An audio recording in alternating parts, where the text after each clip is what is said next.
My dear friends, welcome to NK Baba science classes. आज हम organic chemistry का lecture 2 पढ़ाने जा रहे हैं। ऑर्गेनिक केमिस्ट्री बहुत ही महत्वपूर्ण केमिस्ट्री है। इसकी आवश्यकता हर क्षेत्रों में है। यह अधिक से अधिक मेहनत करके अच्छे से अच्छे उपलब्धि लाने की बात होनी चाहिए। आप जानिए, जब तक न सफल हो नींद चैन त्यागो तुम, जब तक न सफल हो नींद चैन त्यागो तुम, संघर्ष का मैदान छोड़कर मत भागो तुम, संघर्ष का मैदान छोड़कर मत भागो तुम। कुछ किए बिना ही जय जयकार नहीं होती, कुछ किए बिना ही जय जयकार नहीं होती, कोशिश करने वाले को कभी हार नहीं होती, कोशिश करने वाले को कभी हार नहीं होती। हम यह कहना चाहते हैं कि आप लोगों को पढ़ाई क्या है? एक संघर्ष है। जीवन ही एक संघर्ष है। जीवन को जीना है तो संघर्ष करना ही है। संघर्ष कई मायने में एक आपको ज्ञान देता है, आपको अनुभव देता है। संघर्ष, जीवन का नाम ही संघर्ष है। और आप लोगों का जो विद्यार्थी का जो जीवन है वह बहुत आनंददायक जीवन है। इस जीवन को में संघर्ष करते हुए एक बहुत बड़ी सपना को साकार कर सकते हैं। जितनी भी दुनिया की जितनी भी आपके पास जितनी मर्यादा लोगों के पास नहीं है, उससे ज़्यादा आप मर्यादित हो सकते हैं, स्वाभिमानित हो सकते हैं, सम्मानित हो सकते हैं। लोगों के बीच में ख्याति उपलब्धि मिल सकता है। इस बात को आप मानिए और मन लगा करके तन मन से आप पढ़िए, दिल दिमाग से पढ़िए। आपको पढ़े ही 2 साल की जो मेहनत होगी वह आपको भविष्य को बदल देगा। भविष्य जो आप लोगों का किस पर निर्भर है? अध्ययन पर। और वह अध्ययन के लिए आपको क्या करना होगा? आपको बहुत कठिन परिश्रम करना होगा। कठिन परिश्रम के लिए क्या करना होगा?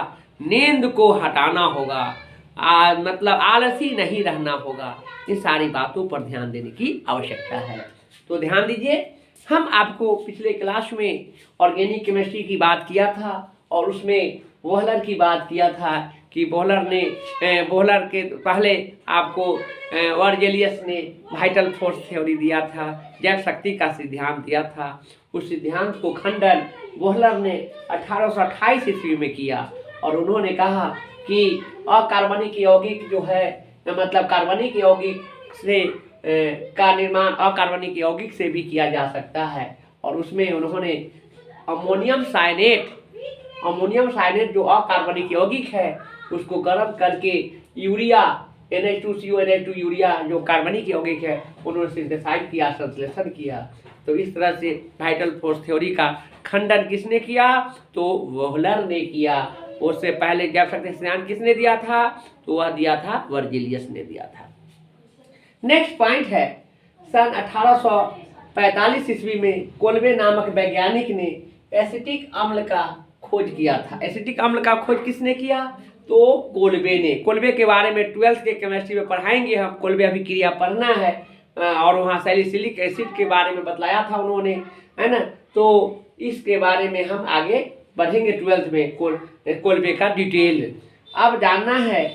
नेक्स्ट पॉइंट है, सन 1856 में बर्थेलोट एक वैज्ञानिक का नाम है जिन्होंने मेथेन का खोज किया था। मेथेन का खोज किसके द्वारा किया गया था? बर्थेलोट द्वारा। कब किया गया था? 1856 ईस्वी में, है ना। मीथेन के नवीन संश्लेषण के परिणाम स्वरूप दर्शाया गया कि कार्बनिक यौगिकों को अकार्बनिक स्रोतों से प्रयोगशाला में संश्लेषित किया जा सकता है। कार्बनिक यौगिकों को अकार्बनिक स्रोतों से प्रयोगशाला में संश्लेषित किया जा सकता है। यह बात बर्थेलोट ने बताया और यह इस तरह से काफ़ी जो इम्पोर्टेंट डिस्कवरी था, जो कार्बनिक यौगिक का खोज था, वह कुछ वैज्ञानिकों द्वारा जो प्रारंभ में किया गया, जिसके बारे में हमने बतलाया। अब हम बतलाएंगे आप लोगों को कार्बन का इलेक्ट्रॉनिक विन्यास। काफ़ी इम्पोर्टेंट है। कार्बन का इलेक्ट्रॉनिक विन्यास देखना है कि कार्बन का परमाणु संख्या कितने होते हैं? 6 होते हैं। और इसका इलेक्ट्रॉनिक विन्यास में 1s2 2s2 2p2 यानी 2 4 होंगे। 2 के लिए हीलियम को हम लोग एनालाइज किए हैं। हीलियम He 1s2 यानी हीलियम स्टेबल गैस, इसके आउटर मोस्ट इलेक्ट्रॉन बाहरी कक्षा के इलेक्ट्रॉन क्या है 2s2 2p2 है। इसको कक्षा के दृष्टिकोण से उप कक्षक यानी एस ऑर्बिटल है, एस में कितना इलेक्ट्रॉन है 2, एस कक्षक 1 होते हैं और पी कक्षक 3 होते हैं, 1 2 3। इसमें 2 इलेक्ट्रॉन है तो एक अप एक डाउन हुआ, इसमें 2 इलेक्ट्रॉन है तो एक अप एक डाउन हुआ, एक खाली है। तो ऐसी स्थिति को हम क्या कहेंगे सामान्य अवस्था कहेंगे। क्या कहेंगे सामान्य अवस्था कहेंगे। सामान्य अवस्था में यहाँ पर एस स्टेबल है और पी अनस्टेबल है, लेकिन दोनों एक दूसरे के नियरेस्ट है, या इसके पास एनर्जी कम है, ऊर्जा कम है, इसके पास ऊर्जा ज्यादा है। ऐसी स्थिति में इसका इस पर प्रभाव पड़ता है और इस प्रभाव पड़ने के कारण इलेक्ट्रॉन एक्साइटेड हो करके उत्तेजित होकर के पी के कक्षक लास्ट कक्षक में जंप कर जाता है और यहाँ आ जाता है। इस प्रकार से अनपेयर्ड इलेक्ट्रॉन युग्मित इलेक्ट्रॉन की संख्या कितने 1 2 3 4 यानी उत्तेजित अवस्था में और कार्बन की युग्मित इलेक्ट्रॉन की संख्या कितनी होती है 4। यही 4 इलेक्ट्रॉन जो है वह त्याग करके धनायन बनाता है, केटायन बनाता है, जिसकी संयोजकता कितनी होती है 4 होती है। तो अब जो हम जो टॉपिक्स रखा है वह है कार्बनिक यौगिकों का प्रसंकरण, हाइब्रिडाइजेशन ऑफ कार्बनिक कंपाउंड्स, हाइब्रिडाइजेशन ऑफ कार्बनिक कंपाउंड्स कहिए या हाइब्रिडाइजेशन ऑफ ऑर्गेनिक कंपाउंड्स कहिए, बात एक ही है। तो इसका जो प्रसंकरण की बात करेंगे, आप जानिए कि प्रसंकरण जो होते हैं टोटल 7 होते हैं, लेकिन कार्बनिक यौगिकों में ऑर्गेनिक केमिस्ट्री में आपको केवल 3 प्रकार के प्रसंकरण की आवश्यकता होती है। बस इतना ही होता ही है और इसी को जानने की आवश्यकता है। पूरे 11th 12th ग्रेजुएशन या आगे अपर लेवल की केमिस्ट्री की मैं बात करूं, कहीं भी आपको sp2 और sp3 प्रसंकरण से ज़्यादा कुछ नहीं होता है, यानी 3 ही प्रकार के प्रसंकरण की बात होती है। तो इसमें देखना है कि sp3 प्रसंकरण, sp3 हाइब्रिडाइजेशन, sp2 प्रसंकरण, sp2 हाइब्रिडाइजेशन, sp प्रसंकरण, sp हाइब्रिडाइजेशन। आप यह जानेंगे कि प्रसंकरण है क्या। तो 2 या 2 से अधिक कक्षकों के मिश्रण को 2 या 2 से अधिक कक्षकों के मिश्रण को प्रसंकरण कहते हैं। लेकिन यहाँ 2 ही कक्षक की बात हो रही है, एस कक्षक पी कक्षक, एस कक्षक पी कक्षक, एस कक्षक पी कक्षक। एस में सभी में 1 इलेक्ट्रॉन है, जबकि पी में कितना है 3 है, 2 है और 1 है, यानी एस कक्षक का 1 इलेक्ट्रॉन अब पी कक्षक के 3 इलेक्ट्रॉन को मिलाया जाता है तो इस पी प्रसंकरण का निर्माण होता है। इसी प्रकार एस कक्षक का 1 इलेक्ट्रॉन यानी एक एस कक्षक 1 और पी कक्षक 2 को मिलाया जाता है तो sp2 प्रसंकरण का निर्माण होता है। एक एस कक्षक और 1 पी कक्षक को मिलाया जाता है तो sp प्रसंकरण का निर्माण होता है। हाइब्रिडाइजेशन का मतलब मिलावट होता है। किसका मिलावट? तो कक्षकों का मिलावट। कक्षक कौन कौन? एस और पी कक्षक, यानी एस ऑर्बिटल और पी ऑर्बिटल के जो मिलाते हैं उससे जो हाइब्रिड होता है वह कितने से हाइब्रिड होता है, इसी को तो हाइब्रिडाइजेशन कहेंगे। आप देखिए तीनों में एस केवल एक ही है, इसलिए कि एस में एक ही ऑर्बिटल होते हैं और उसमें 2 इलेक्ट्रॉन होता है और उसको हाइब्रिडाइजेशन में एस के इलेक्ट्रॉन को 1 करना पड़ता है, जो जंप करके किस में गया था? पी में आया था, यहाँ लाए हैं। तो आप जानेंगे कि कार्बनिक यौगिकों में केवल और केवल 3 प्रसंकरण होंगे, sp3, sp2 और sp। तो यहाँ पहला को हम बतला रहे हैं, sp3 प्रसंकरण जब1s कक्षक को 3p कक्षक के साथ मिलाया जाता है तो sp3 प्रसंकरण का निर्माण होता है। हम फिर से एक बार इलेक्ट्रॉनिक विन्यास की बात करेंगे। कार्बन का परमाणु संख्या 6 होता है, 1s2 2s2 2p2। 1s2 को हीलियम कहते हैं, हीलियम के बाद यही ना आएगा, हीलियम 1s2 अस्थाई हो गया। उसके बाद 2s2 2p2। एस कक्षक में 2 इलेक्ट्रॉन, पी कक्षक में 3 इलेक्ट्रॉन है। पी कक्षक का 3 पी में 3 कक्षक बनेगा, लेकिन इलेक्ट्रॉन कितने हैं? 2 है और यह अप इलेक्ट्रॉन है, एक खाली है। यह एस कक्षक स्टेबल है लेकिन इसके पास एनर्जी कम है। इसके निकट रहने वाले कक्षक पी है, इसके पास एनर्जी ज़्यादा है लेकिन अनस्टेबल है। सिंगल में भी वो कम है, तो क्या करेगा? एनर्जी का प्रभाव पड़ेगा, इस पर एनर्जी का अटैक करेगा। जैसे इस पर एनर्जी का अटैक करेगा, एनर्जी इस पर प्रहार करेगा, तो यह इलेक्ट्रॉन एस वाला जंप करके कूद करके अब पी में आ जाएगा। तो यह ऐसे समान अवस्था में है, जैसे ही जंप किया एक्साइटेड हुआ तो इसे उत्तेजित अवस्था कहेंगे। प्रसंकरण हमेशा उत्तेजित अवस्था में होता है, नॉर्मल या समान अवस्था में नहीं होता है। तो यहाँ देखिए एस में 1 हो गया, पी में क्या हो गया 3। तो पी में 3 है और एस में 1 है, तो दोनों को मिलाएंगे तो क्या होगा sp3, एस 1 और पी का 3 को, इसी को sp3 प्रसंकरण कहते हैं। बहुत ही मजेदार बात है, हमने बताया किताब में कहीं भी इसकी चर्चा नहीं है, सीधे sp sp2 sp3 की चर्चा है। कैसे जानेंगे आप हमने इसको बहुत ही अच्छे ढंग से इसको कार्बन के एग्जाम्पल लेकर के बतला दिया कि sp3 आपको होंगे, और इसके यह जो sp3 होगा उसको क्या कहेंगे एल्केन। एल्केन में कैसा प्रसंकरण, एल्केन में sp3 प्रसंकरण होगा, यानी sp3 है तो एल्केन है, और एल्केन का सामान्य सूत्र क्या होता है CnH2n+2 होता है। इस बात को जानेंगे।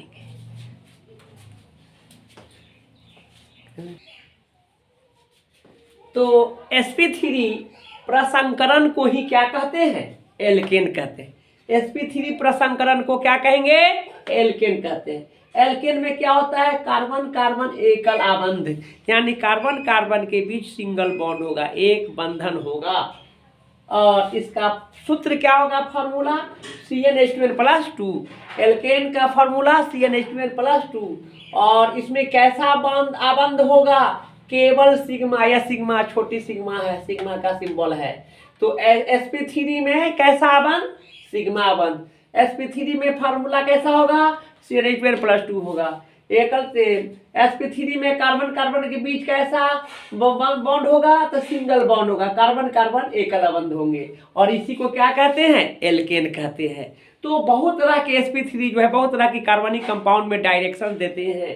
यह बहुत ही अच्छी चीज है कि sp3 alkane carbon carbon single bond, formula CnH2n+2, इसमें कैसा आबंध केवल और केवल सिग्मा बॉन्ड होगा। देखिए हमने यहाँ पर बतलाया है एल्केन, एल्केन में एल्क जोड़ ANE, एन का मतलब होता है कार्बन कार्बन एकल बॉन्ड सिंगल बॉन्ड, तो एन का मतलब कार्बन कार्बन सिंगल बॉन्ड होगा, और एल्क का मतलब होगा meth eth prop but pent hex hept oct non dec undec didec, बहुत तरह के होंगे, लगभग 40 लाख से भी ज्यादा कार्बनिक का कंपाउंड है। तो यह सब होगा, लेकिन एक लिमिट है जो आप लोगों को जानने की आवश्यकता है। तो कार्बन 1 रहेगा, Cn है तो कार्बन का मान क्या लिए 1, तो एक मेथ पढ़ेंगे, कार्बन का मान 2 लेंगे, वैल्यू लेंगे 2 तो क्या होगा ईथ, 3 लेंगे तो प्रोप, 4 लेंगे तो ब्यूट, 5 लेंगे तो पेंट, 6 लेंगे तो हेक्स, 7 लेंगे तो हेप्ट, 8 लेंगे तो ऑक्ट, 9 लेंगे तो नॉन, 10 लेंगे तो डेक, यानी meth 1 eth 2 prop 3 but 4 pent 5 hex 6 hept 7 oct 8 non 9 dec 10। इस तरह से हो गया। ONE लगा दिए तो मेथेन, ये लगा दिए तो एथेन, प्रोप से प्रोपेन, ब्यूट से ब्यूटेन, पेंट से पेंटेन, हेक्स से हेक्सेन, हेप्ट से हेप्टेन, ऑक्ट से ऑक्टेन, नॉन से नॉनेन, और डेक से डेकेन। तो इस तरह से आपको प्रोनाउंसिएशन हुआ। आप जाने कि 1 से 10 तक का गिनती है, यह ऑर्गेनिक केमिस्ट्री का 1 से लेकर कितने तक 10 तक का यह गिनती है। इसको अच्छी तरह से ध्यान में रखना है। अब रह गया कि फॉर्मूला 1 रखेंगे, जहां जहां 1 है वहां वहां 1 था, 1 दुगुने 1 2 हो गया 2 4 CH4 हो गया, 2 रखे 2 दूना 4 2 6 C2H6 हो गया, 3 रखेंगे तो 3 6 2 8 C3H8 हो गया, 4 रखे 4 दूना 8 2 10 C4H 10 हो गया, 5 लेंगे तो 5 दूना 10 2 12, ये हो जाएंगे आपको C5H 12 हो गए। 6 रखेंगे तो 6 दूना 12 2 14 C6H 14 हो जाएंगे। 7 लेंगे तो C6 7 दूना 14 2 16 C6H 16, 8 लेंगे तो C8 8 9 16 2 18 C8H 18, 9 रखेंगे 9 18 2 20 C9H20 और 10 रखे 10 9 20 2 22 यानी C10H22। इस तरह से मेथेन टू डीकेन आया। यह हमने बतलाया भी है कि Cn क्या है, number of carbon atoms, carbon परमाणुओं की संख्या इस फॉर्मूला में Cn होता है। और H2n क्या है, number of hydrogen atom, hydrogen परमाणुओं की संख्या होता है। एल्केन का बहुत बार 12th बोर्ड में पूछा है फॉर्मूला। तो एक बात ध्यान रखेंगे, जितना कार्बन हो उसका दुगना हाइड्रोजन करके कितना जोड़ना होगा, 2 जोड़ेंगे तो एल्केन होगा। एल्केन को ही क्या कहेंगे, sp3। क्या होगा, carbon carbon single bond. Formula क्या होगा, CnH2n+2। और इसमें कैसा बॉन्ड, केवल और केवल सिग्मा बॉन्ड होंगे। यह जो मीथेन पूरे ऑर्गेनिक कंपाउंड में सबसे ज्यादा ऊर्जा देने वाला साफ सुथरा ईंधन, प्राकृतिक ईंधन है, वह कौन है, मेथेन है।